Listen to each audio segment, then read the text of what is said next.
출애굽기 26장 31절에서 37절 말씀입니다. 출애굽기 26장 31절에서 37절 말씀입니다.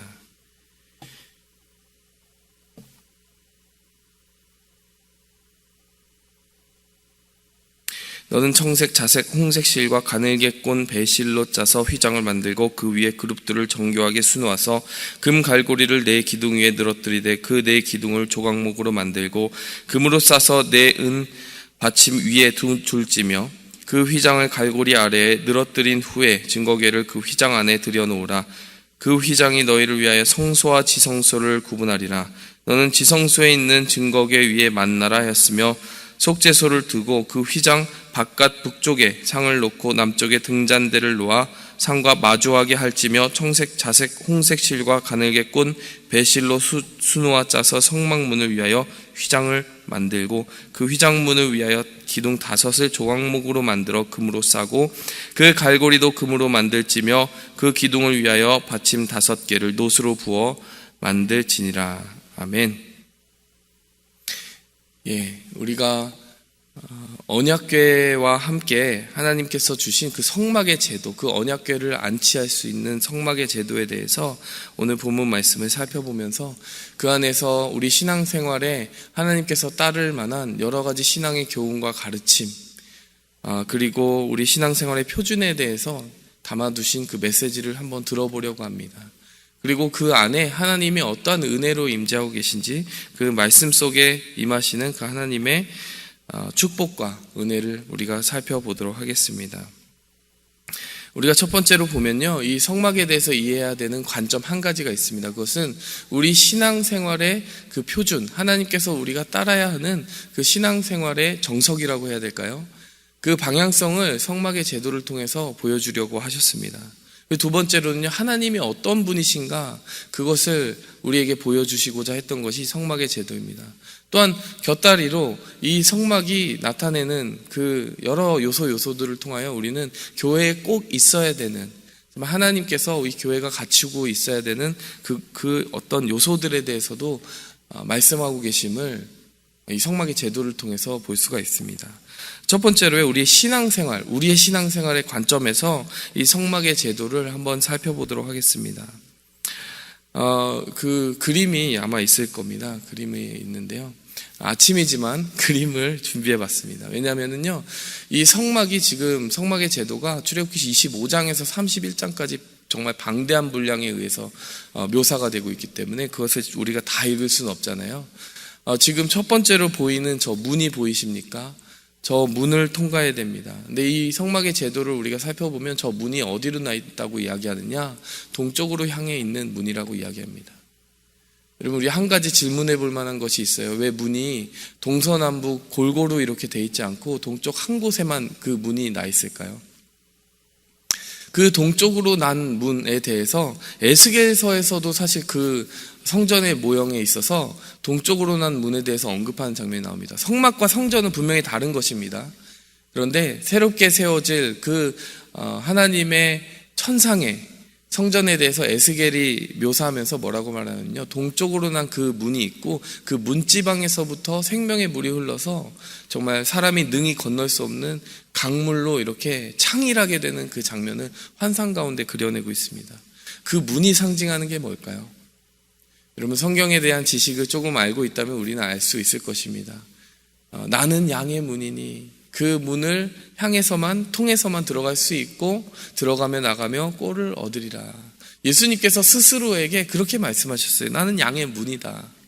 여러분, 왜 유일한 동쪽으로 난 그 문을 통해서만 들어갈 수 있게 주님께서 모든 것을 준비하셨을까요? 바로 그것은 우리에게 메시지를 주시는 거예요. 예수님을 통해서만 구원이 있다. 근데 처음 들어갔을 때 이제 문을 통과해 들어간 사람이 만나는 그 첫 번째 중요한 사이트가 있습니다. 그것이 어디입니까? 저 중간에 보이는 그 금색 큰 이렇게 번제단이 있는 것이죠, 여러분. 저 번제단이 바로 어떤 곳입니까? 바로 자신의 몸을 내어주신 예수 그리스도, 우리를 위하여 희생하사 화목제사, 속죄제사로 자신을 내어주신 예수 그리스도의 몸된 희생, 그 십자가 희생을 상징하는 부분이 바로 저 장면에 나오는 것입니다. 6번이겠죠. 여러분, 우리 모두가 어떻게 그리스도인이 되느냐, 하나님의 백성이 되느냐에 대해서 분명한 답을 가지고 있어야 됩니다. 우리가 어떤 문화생활을 하느냐, 교회에 이렇게 그냥 몸만 오느냐, 이렇게 출석만 하느냐, 그것 가지고 예수 그리스도의 제자라고 부를 수 없다는 것을 알고 있습니다.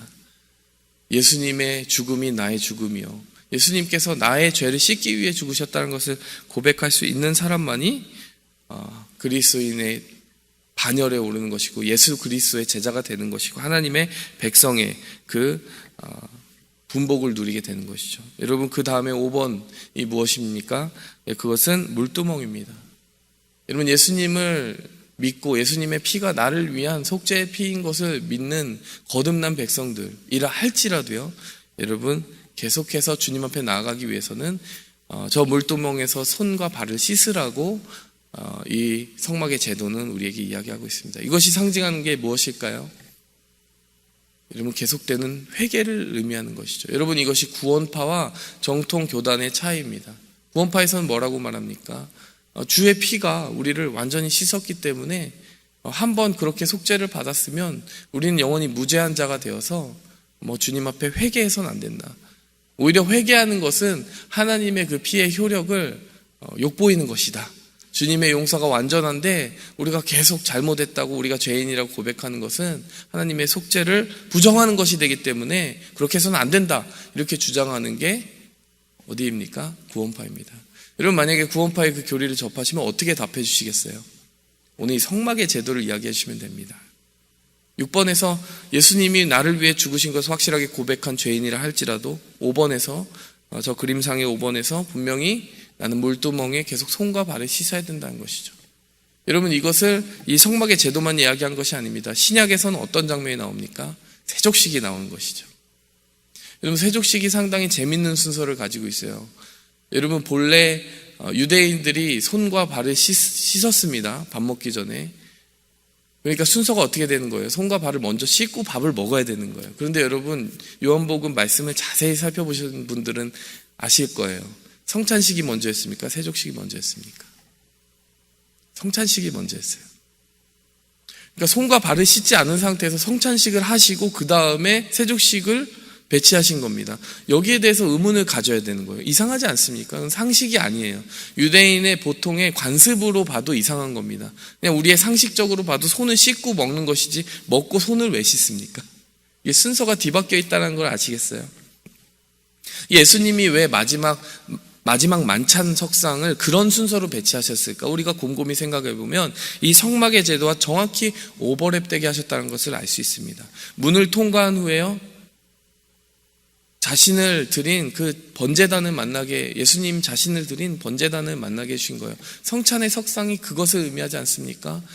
나는 생명의 떡이다, 이 포도주는 나의 피다, 이렇게 이야기하지 않습니까? 나의 살과 피를 먹고 마시라 이야기하지 않습니까? 번제단을 만난 것입니다.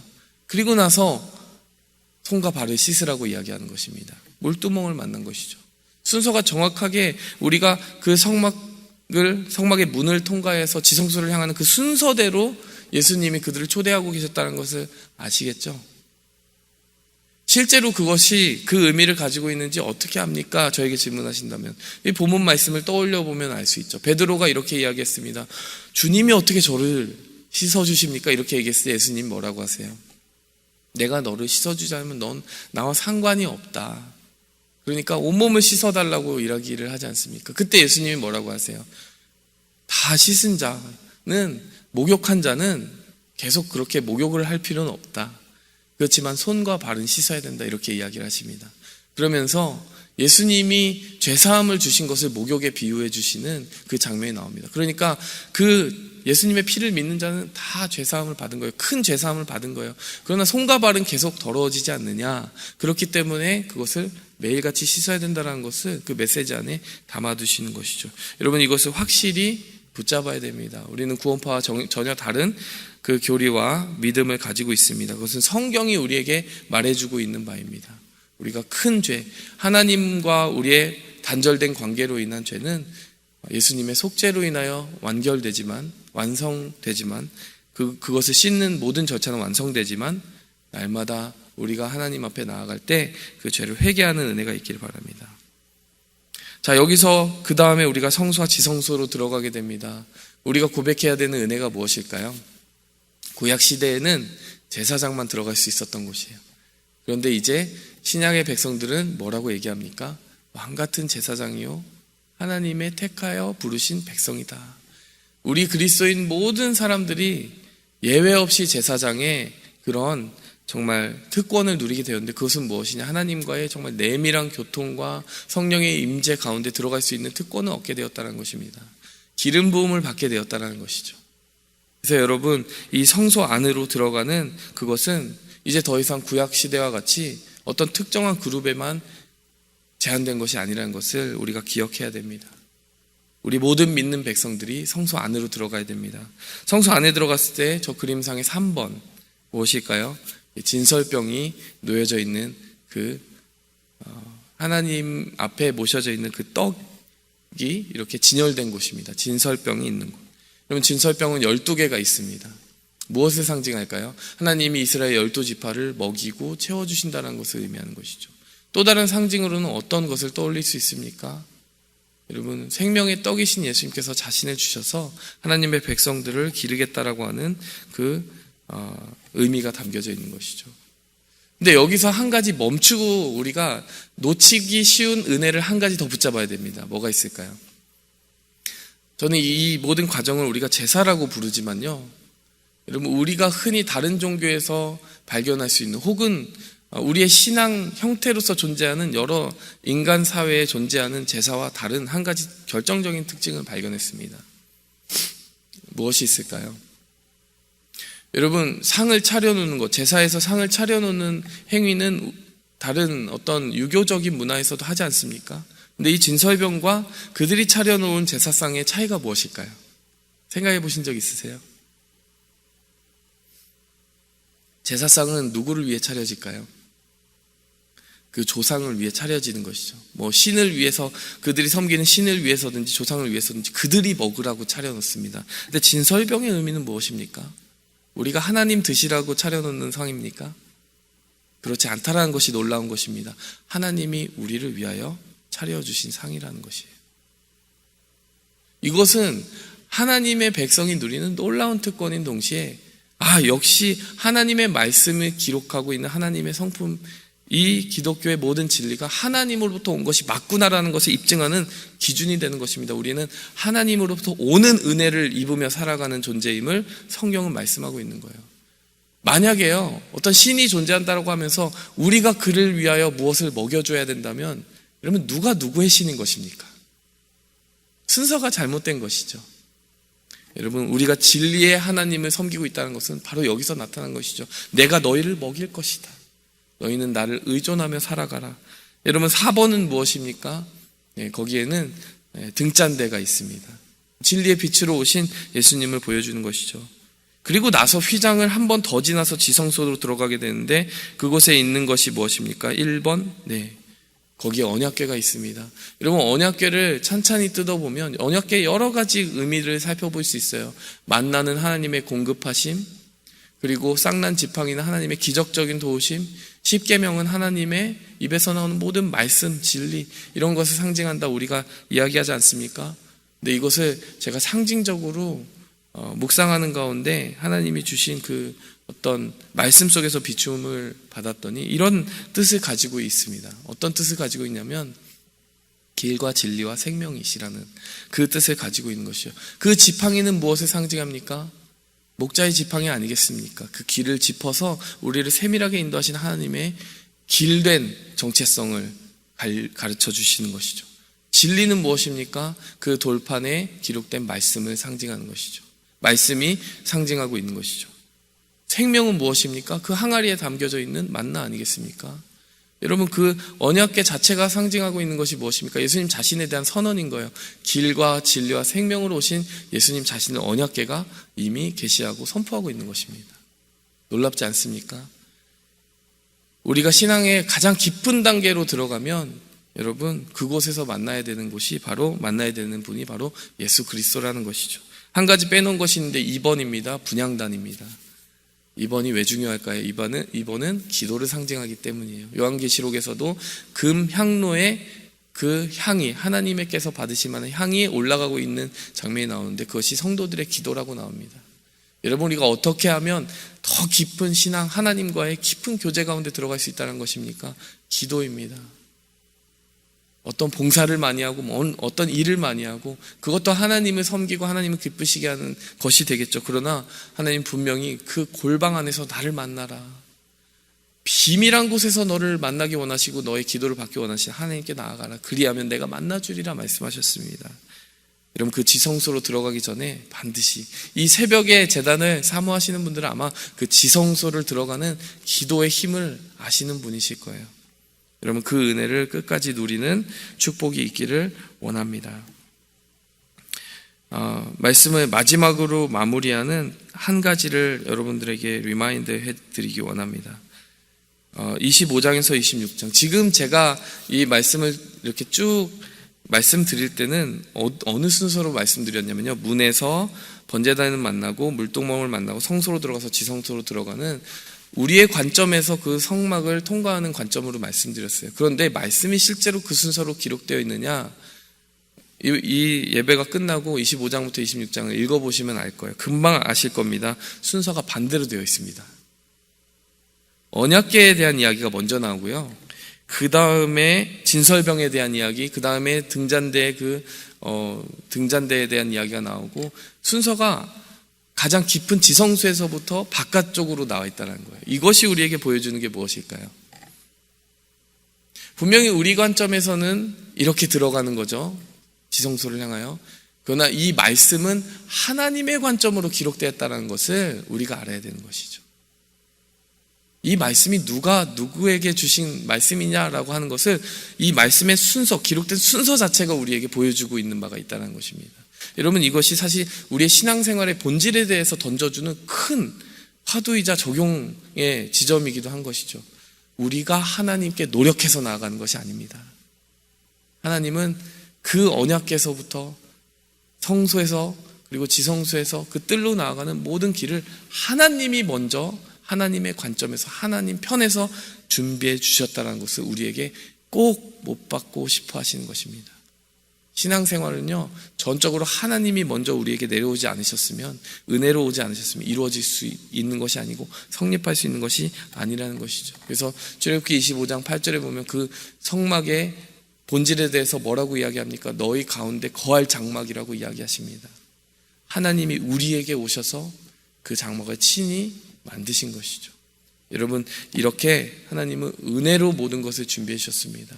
우리가 그 은혜에 의지하며 모든 신앙생활의 풍성함을 받아 누리는 귀한 은혜가 있기를 바랍니다. 함께 기도하겠습니다.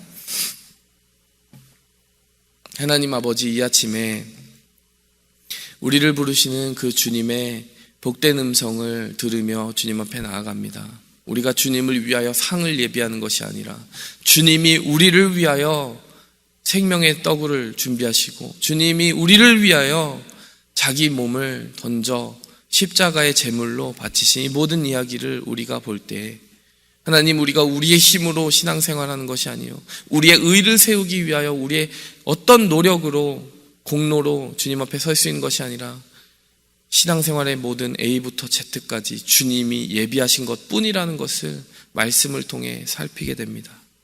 길과 진리와 생명 되신 그 언약궤로 오신 예수 그리스도의 그 몸을 우리가 만나게 도와주시고 그 복된 임재 가운데 거하기 위하여 분향을 하고 정말 기도의 그 분향단 앞에서는 우리 모든 백성들 삼아 주시옵소서. 이곳에서 기도하는 주의 모든 백성들 그 기도의 비밀을 알게 하시고 하나님과의 친밀함에 깊이 들어가게 하여 주시옵소서. 예수 그리스도의 이름으로 기도하였습니다. 아멘. 하늘에 계신 우리 아버지여, 이름이 거룩히 여김을 받으시오며 나라의 임하옵시며 뜻이 하늘에서 이룬 것 같이 땅에서도 이루어지이다. 오늘 우리에게 일용할 양식을 주옵시고 우리가 우리에게 죄 지은 자를 사하여 준 것 같이 우리 죄를 사하여 주옵시고 우리를 시험에 들게 하지 마옵시고 다만 악에서 구하옵소서. 대개 나라와 권세와 영광이 아버지께 영원히 쌓옵나이다. 아멘. 오직 주의 사랑을